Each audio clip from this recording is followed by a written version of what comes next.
Alors, salam alaikum, on revient sur le schéma ici. Donc, comment faire pour monter tout en haut et tout ça, c'est par la grâce d'Allah. Bien entendu, c'est propre à chacun.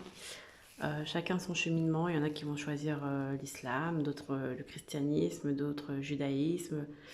Voilà, c'est d'autres vont faire intervenir appel à d'autres encore d'autres sciences pour s'ajouter, pour affiner. Voilà, c'est propre à chacun. Il y a autant de spiritualité qu'il y a de personnes. Alors, les gens, avec l'islam, c'est vrai que c'est la voie la plus facile et la plus rapide, et puis celle qui est préconisée par Seigneur Allah. D'autant plus que comme on est dans la fin des temps, donc l'islam répond à cette urgence. Donc, vu que c'est la voie la plus simple, donc il convient d'écouter et de prendre la voie la plus simple. Enfin, je veux dire, pourquoi prendre la voie la plus difficile et la plus longue alors qu'on n'a pas beaucoup de temps et que surtout, et que Allah nous le conseille. Donc, voilà.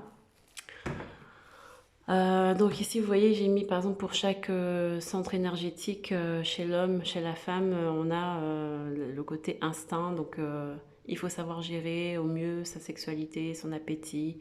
Donc, donc, comme c'est très lié, il y a le jeûne. Avec le jeûne, vous pouvez travailler, réguler et équilibrer tout ce qui est appétit sexuel et appétit nourriture alimentaire. Donc le jeûne. Il y a également la prière, la salat, qui, euh, qui nous permettent d'éviter la turpitude et les choses blâmables. Donc ça rentre aussi dedans. Ici, au niveau des émotions, on a les dhikrs. On a la possibilité de faire aussi de la zakat pour avoir plus, pour aider à la générosité et au don de soi. La zakat, ça peut être de l'argent, ça peut être du temps, la science, voilà, transmettre de la science, l'apprentissage, tout ça. Et ici, pour le discernement, au niveau de la glande pinéale, donc qu'est-ce qu'on peut... la salade avec le front au sol, ça aide au nettoyage, avoir une bonne alimentation, une bonne... alors le discernement, la lecture du Coran le matin, avant le lever du soleil ou le soir avant le coucher. Voilà, la lecture du Coran et apprendre par cœur ce qu'on peut et méditer surtout. Méditer, c'est important, beaucoup plus que d'apprendre bêtement par cœur. Mais apprendre par cœur, ça aide également à assimiler petit à petit et à méditer davantage. Voilà, il y a beaucoup de, vous voyez déjà des pratiques. Après, au niveau aussi de la sexualité, vous avez par exemple aussi le voile pour la femme. Ça lui permet, elle, de se sentir en sécurité vis-à-vis d'elle-même. Parce que la femme, elle est censée être belle, attirante, séductrice, donc c'est sa nature. Et elle attire l'œil, donc en mettant le voile, déjà, elle a une protection sur elle. Elle sait qu'elle est, elle est pas censée faire les yeux doux aux gens ou quoi, parce que déjà elle est voilée, donc elle a ce rappel sur sa tête qu'elle est voilée, qu'elle est une personne respectable et tout. C'est un rappel en fait pour elle. Et puis aussi vis-à-vis des autres, les hommes et les femmes voient qu'elle est voilée, donc c'est une personne qu'on ne doit pas regarder ou qu'on ne doit pas faire n'importe quoi. Voilà, donc c'est aussi un rappel pour les autres. Et puis au niveau de l'homme, c'est quelque chose, c'est un symbole très fort, c'est un message très fort qu'on renvoie à l'homme, à tous les hommes.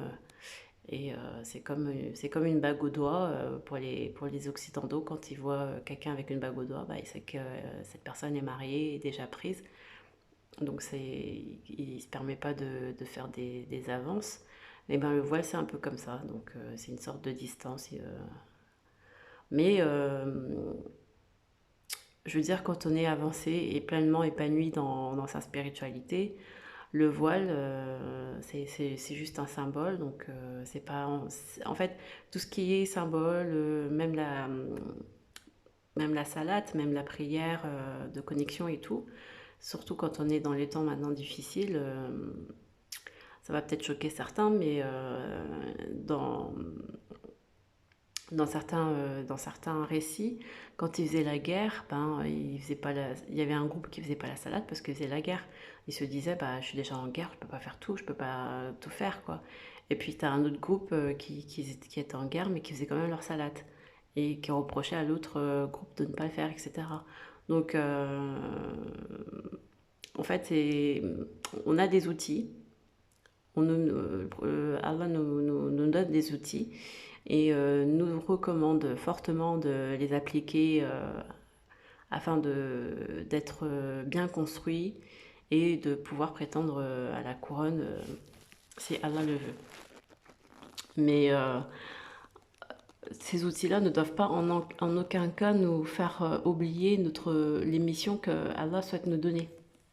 C'est-à-dire que par exemple, on a le cas aussi avec par exemple Daoud, paix sur lui, euh, qui, euh, qui c'était un adorateur vraiment d'Allah.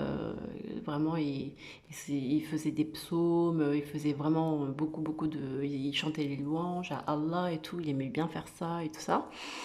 Mais quand Allah l'appelait pour faire des jugements entre telle ou telle personne, ben, il devait s'exécuter, laisser de côté ses louanges et aller s'exécuter à faire les jugements parce qu'il avait ça comme prérogative, comme mission sur Terre et qu'il fallait le faire en priorité au détriment de faire les louanges.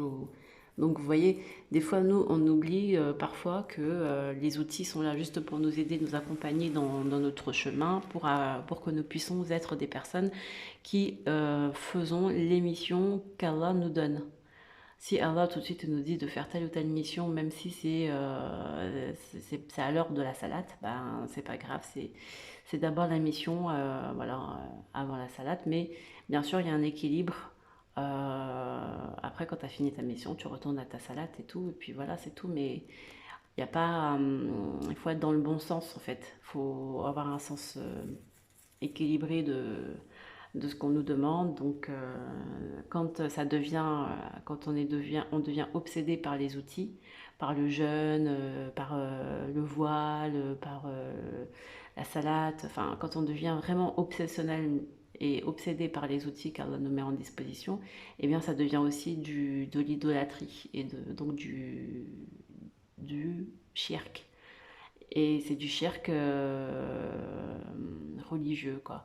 C'est comme le Coran, on peut le réciter,